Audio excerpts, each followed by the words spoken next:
Olá, mantenha-se para vós tudo.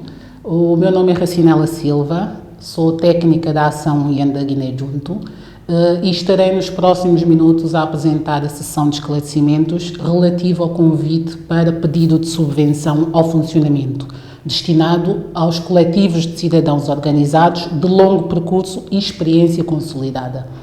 A ação Yanda Guiné Junto é uma ação que está integrada dentro de um programa maior designado Yanda Guiné Nolanta Nopega.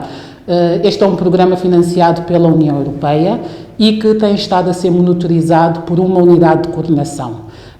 Tem estado a ser monitorizado por esta unidade de coordenação porque existem 8 ações dentro deste grande programa, que são Yanda Guiné Arus, Yanda Guiné Galinhas, Yanda Guiné Lusco Iago, Hortas, Yanda Guiné Saúde, Yanda Guiné Comedrito, Yanda Guiné Estradas e Yanda Guiné Junto.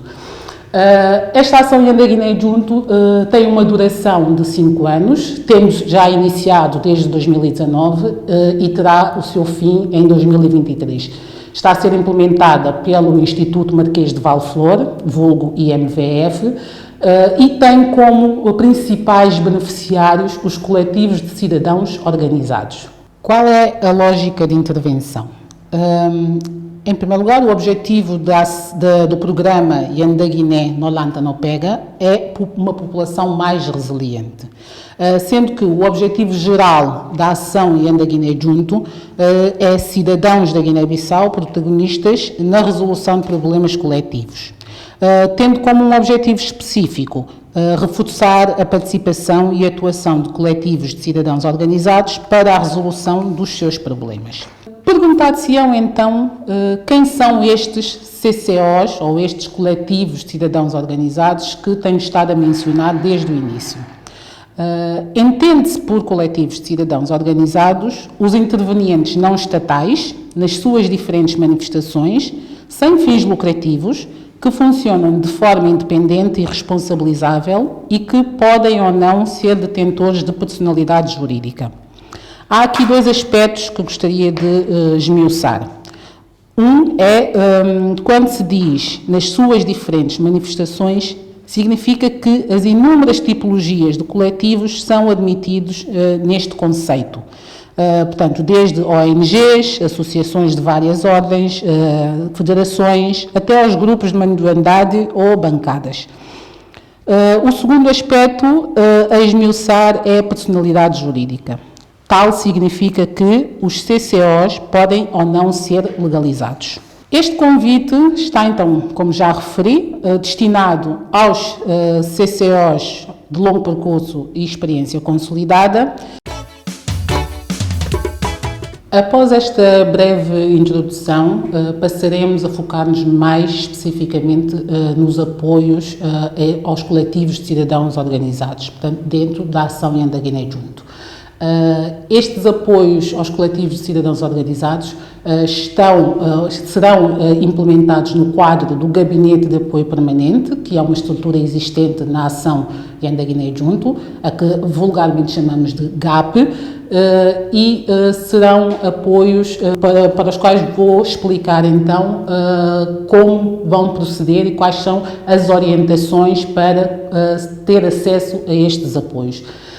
Gostaria de frisar que as orientações aqui deixadas não serão orientações exaustivas, isto porque existe um conjunto de documentos que foram criados exatamente para fornecer todas as orientações para poderem ter acesso a estes apoios. E quando falamos desses documentos, refiro-me especificamente ao Guia de Orientações do Requerente, que vem acompanhado de um formulário específico para o pedido de subvenção, juntamente com os seus anexos. Este convite está, então, como já referi, destinado aos CCOs de longo percurso e experiência consolidada e visa apoiar iniciativas de reforço de capacidades destes CCOs e subvenção ao funcionamento. A orientação do presente convite tem por finalidade desencadear ou contribuir para processos de desenvolvimento institucional alinhados com as missões e agendas do CCO, processos de formação e de reconhecimento de novas lideranças, processos que aumentem a capacidade de contribuição dos CCOs para a construção das agendas de cooperação internacional, processos que potenciem o papel de apoio dos CCOs às organizações de base e aos cidadãos e ainda processos que fomentem o diálogo e a advocacia sobre as políticas públicas. Que objetivo global se propõe alcançar? Portanto, o objetivo global será garantir apoio às iniciativas de reforço organizacional e de capacidades a coletivos de cidadãos organizados de longo percurso e experiência consolidada. Que objetivos específicos se propõem alcançar? São estes: promover e ou reforçar processos de reflexão e de ação internos e de desenvolvimento institucional a médio e longo prazo, de acordo com as necessidades de cada organização e com base nas suas planificações e ou diagnósticos internos. E ainda, apoiar processos de capacitação de médio e longo prazo, orientados para a realização da missão, princípios orientadores e finalidades de cada organização, incentivando a reflexão e ou a ação a respeito e garantindo um impacto durável. E ainda, caso seja parte da missão do CCO, incentivar processos de reflexão e ou ação que permitam que as organizações participem, influenciem e monitorizem as políticas públicas e sejam atores protagonistas no desenvolvimento do seu país.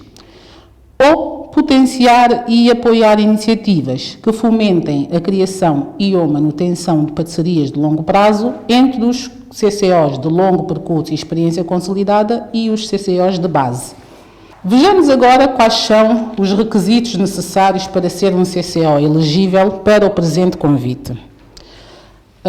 Para se ser então um CCO elegível, este deve ter personalidade jurídica, portanto ser legalizado, não ter fins lucrativos, ser guineense, ser apartidário, formalmente independente das instituições públicas e não ter finalidade religiosa, ser especializado numa determinada área de atuação e com uma agenda própria, ser detentor de um documento orientador da sua ação, seja ele um formato de plano estratégico, diagnóstico organizacional ou outro documento equivalente, ser munido de recursos humanos permanentes na sua estrutura nos últimos 3 anos, ter gerido nos últimos 10 anos ações que comprovem a sua experiência na área de especialidade, ter gerido um valor mínimo de 300 mil euros nos últimos 10 anos, ser detentor de sede, que pode ser uma sede própria, arrendada, partilhada ou outro tipo, ser capaz de demonstrar a dimensão do público-alvo abrangido pelas suas ações. Vimos então o que é necessário para ser considerado um CCO elegível. Vejamos também que tipo de iniciativas são elegíveis. Portanto, são elegíveis iniciativas de reforço organizacional, no formato de assistências técnicas, formações ou outras, desde que justificáveis, decorrentes de necessidades previamente identificadas nos documentos orientadores da ação do CCO, portanto, os documentos que já havia referido, o plano estratégico, o documento de diagnóstico ou outro tipo, e que contribuam diretamente para o cumprimento da sua missão. São elegíveis ainda iniciativas de apoio ao funcionamento do CCO, portanto, apoio à estrutura, salários, aquisição de equipamentos, consumíveis, entre outros. Há que deixar a observação de que o coletivo, o CCO, poderá ainda equacionar a possibilidade de renovação e ou atualização do seu documento orientador. Portanto, isto pode ser pode integrar uma das iniciativas, a renovação do seu documento orientador. No guia do requerente estão assinaladas as iniciativas que não são elegíveis para este apoio e, portanto, ao qual deverão também fazer atenção. Assim, quantas propostas então podem ser apresentadas para este convite? Cada coletivo de cidadãos organizados de longo percurso e experiência consolidada pode apresentar apenas uma única proposta para este convite.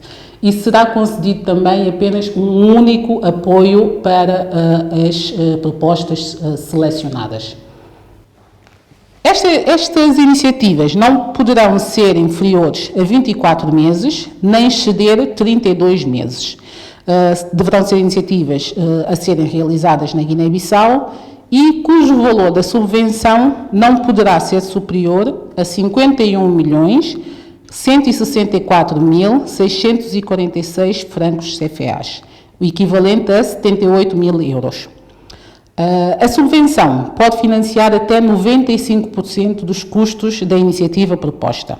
Portanto, será solicitado o cofinanciamento de 5% do custo da iniciativa, que deve ser prestado pela entidade requerente, sendo aceitas contribuições em espécie. Uma nota aqui a deixar é de que a subvenção pode financiar a integralidade dos custos elegíveis da ação, se tal for considerado fundamental para a sua execução. Portanto, o requerente deverá, nesse caso, justificar a necessidade de financiamento integral no formulário de apresentação do pedido de subvenção. No que se refere aos custos elegíveis, devem ser seguidas as seguintes orientações. Portanto, devem ser custos necessários para a execução da iniciativa, custos que respeitem os princípios de uma boa gestão financeira, nomeadamente em termos de relação qualidade-preço e custo-eficácia, e deve ser incluída uma linha de imprevistos não superior a 5% do montante total dos custos elegíveis, que só poderá ser utilizada com o consentimento prévio, por escrito, da entidade contratante. Uma nota a ser deixada é de que uma eventual modificação do orçamento não pode resultar num aumento do montante do financiamento solicitado à entidade contratante. E, mais uma vez, no guia de requerentes estão assinaladas as iniciativas que não são elegíveis para este apoio e às quais também deverão fazer atenção. Existem duas fases para a apresentação da proposta, que está dividido em fase 1, onde os candidatos, os requerentes, apresentarão o documento de síntese, e fase 2, onde será já apresentada a proposta completa. Existe apenas também um único formulário para ser utilizado em ambas as fases, ou seja, o formulário está dividido em duas partes. Parte A refere-se à apresentação do documento de síntese e parte B já se refere ao documento na sua vertente completa. Em termos de apresentação de proposta, portanto, existe o formulário de pedido de subvenção, que, portanto, é o anexo A, que inclui, portanto, uma parte A e uma parte B. A parte A é a parte que deve ser inicialmente apresentada, que é o documento de síntese. Portanto, o formulário deve ser preenchido respeitando o seu formato.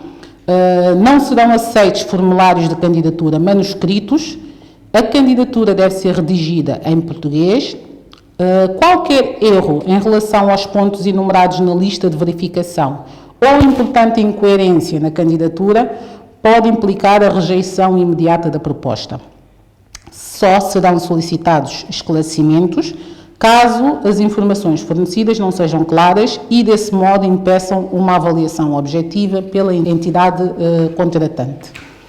Portanto, este documento de síntese, a parte A do formulário, deve ser entregue juntamente com os seguintes documentos anexos.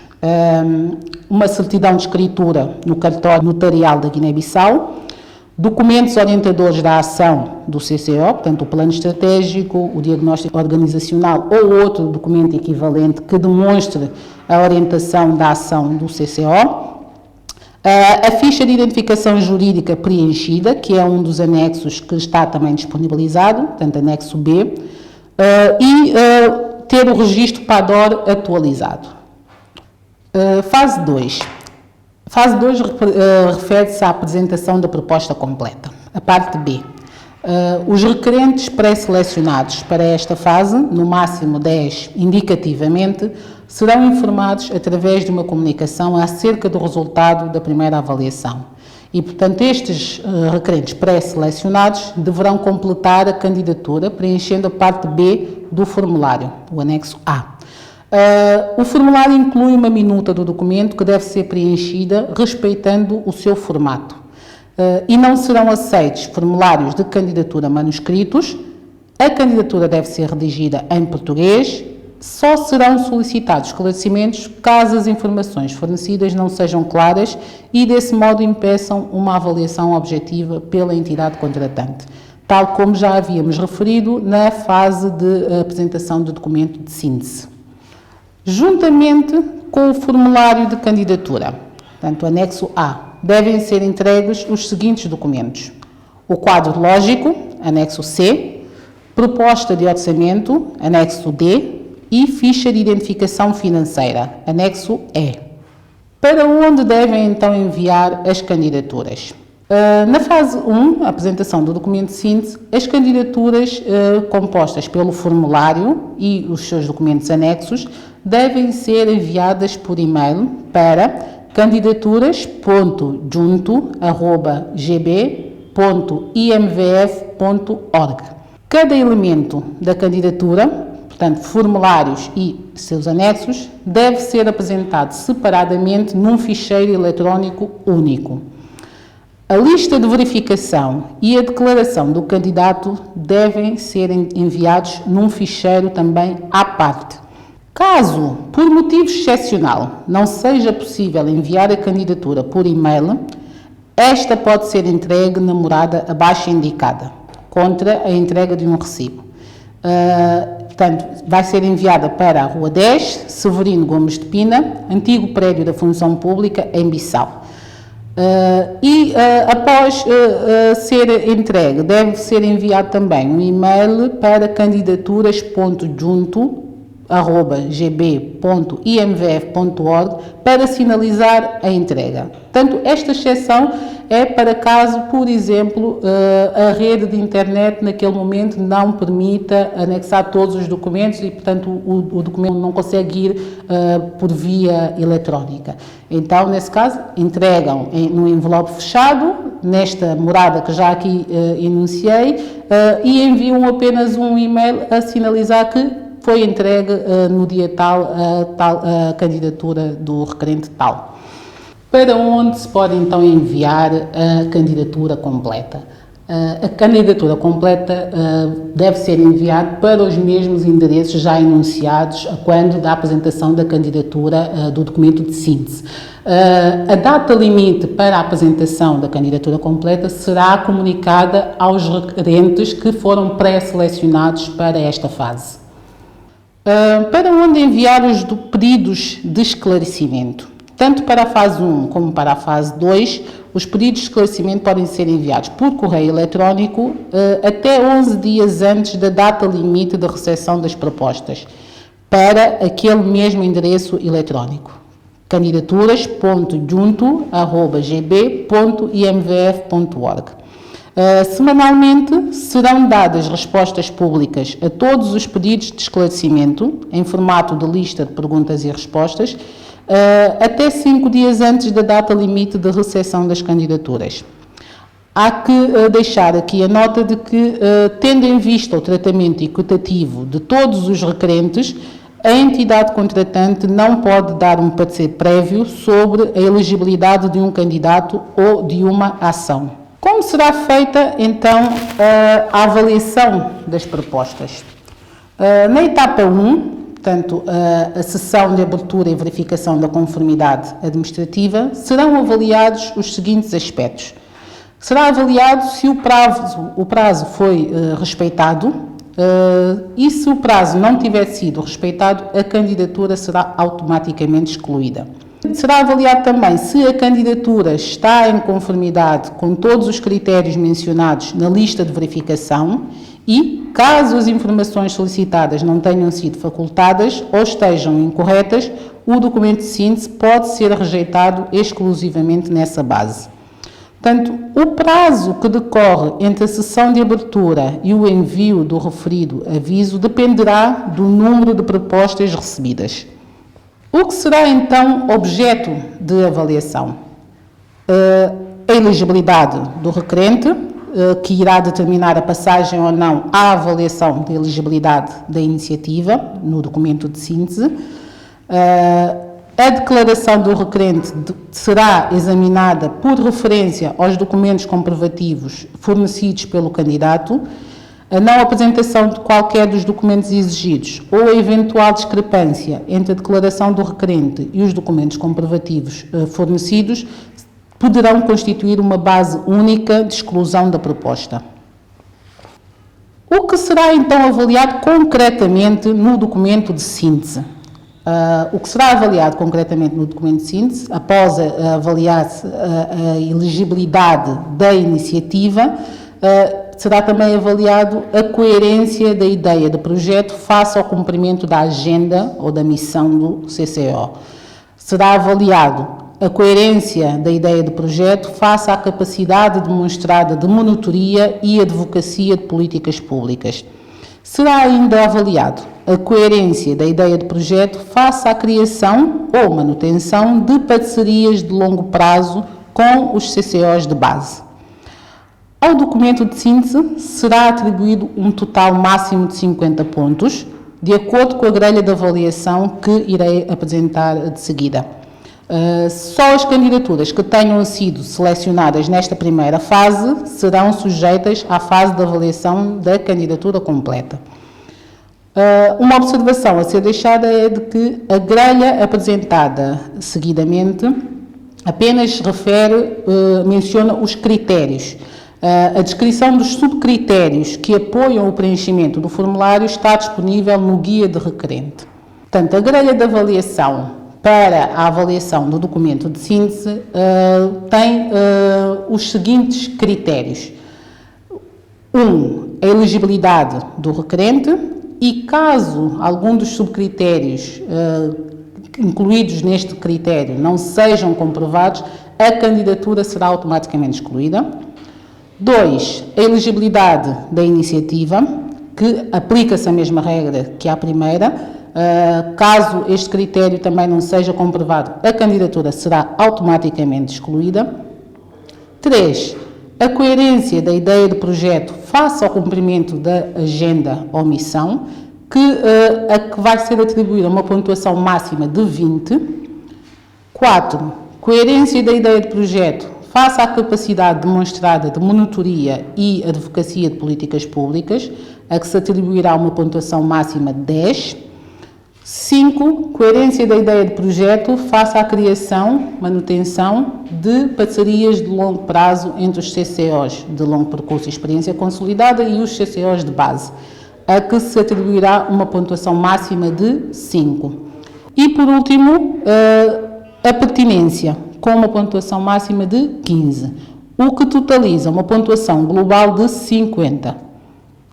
Em termos de classificação, a quando da avaliação do documento de síntese, só as candidaturas que tenham obtido no mínimo 30 pontos na avaliação do documento de síntese serão sujeitas à fase seguinte da avaliação da proposta completa. Será então enviado um e-mail, como já se tinha referido, aos requerentes cujos documentos de síntese tenham sido sujeitos à avaliação, indicando o resultado dessa avaliação. Os requerentes pré-selecionados serão convidados a submeter uma proposta completa. Nesta fase serão pré-selecionadas indicativamente 10 candidaturas.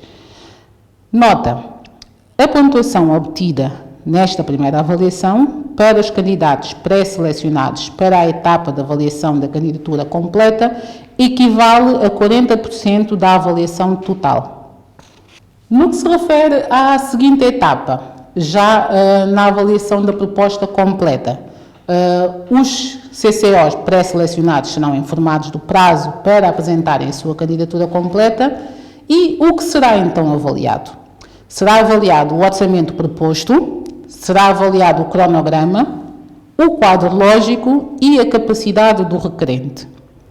À proposta completa será atribuído um total máximo de 100 pontos, de acordo com a grelha de avaliação que vamos apresentar de seguida. Mais uma vez, esta grelha apresentada apenas menciona os critérios sendo que a descrição dos subcritérios que apoiam o preenchimento do formulário estão disponíveis no guia do requerente. Esta é então a grelha de avaliação para ser avaliada a proposta completa, cujos critérios são 1. A capacidade financeira e operacional, que terá uma pontuação máxima de 25. 2. A viabilidade do projeto, com uma pontuação máxima de 30.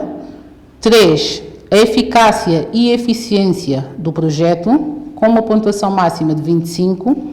E 4. A durabilidade do projeto, com uma pontuação máxima de 20. Sendo que a pontuação total será 100 pontos. Em termos de classificação, a observação que gostaríamos de aqui deixar é de que a obtenção de uma pontuação de 0 em qualquer um dos critérios será motivo de exclusão automática da candidatura. Para a seleção final, serão selecionadas no máximo 5 candidaturas.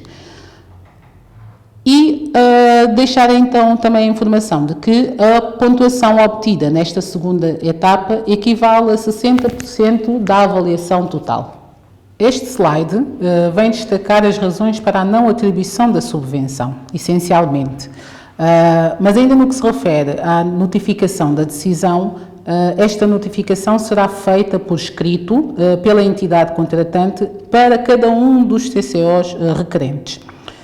Quais são, então, as razões para a não atribuição da subvenção? 1. A candidatura foi recebida após a data limite. Não será atribuído.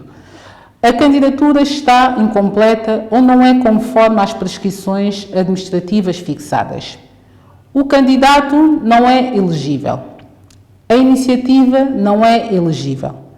A proposta não é suficientemente coerente com a missão ou agenda do CCO ou a capacidade de execução financeira e operacional do candidato não é suficiente.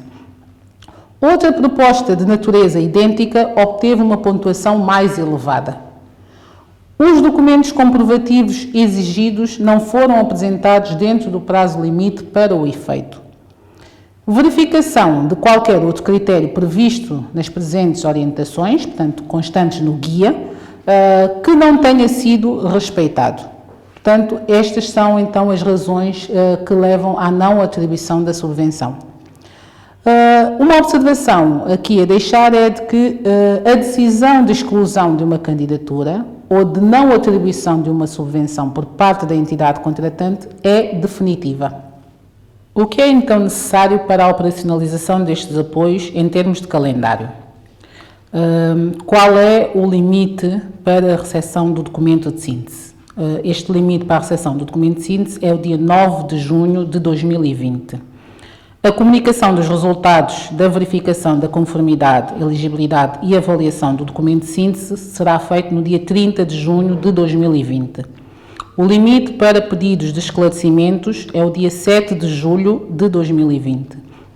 O limite para a recepção da proposta completa é o dia 13 de agosto de 2020.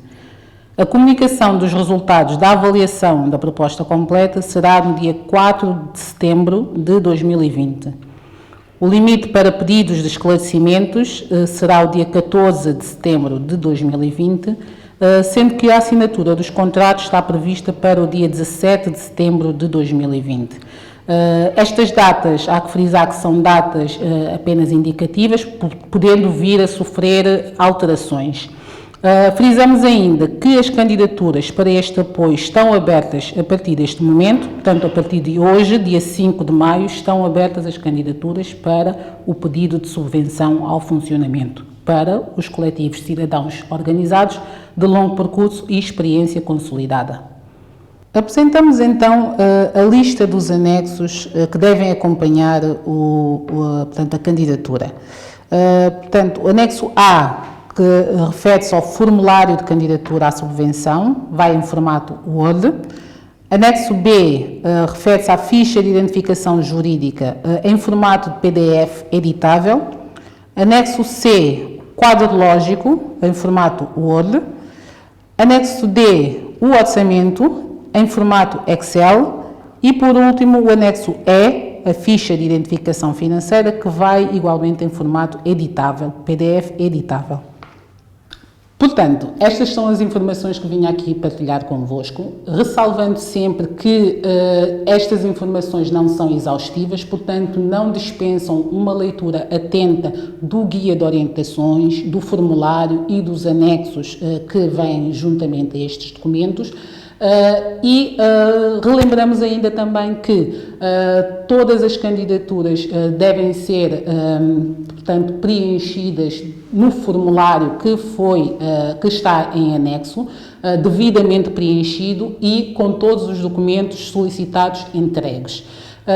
Para esclarecimento de dúvidas adicionais, poderão sempre enviar as vossas dúvidas para o e-mail que já foi aqui mencionado. E estas dúvidas serão compiladas semanalmente, serão respondidas e as suas respostas serão tornadas públicas, ou seja, disponibilizaremos as respostas publicamente para que todos os possíveis candidatos ou possíveis interessados tenham acesso às dúvidas e às respostas a estas dúvidas.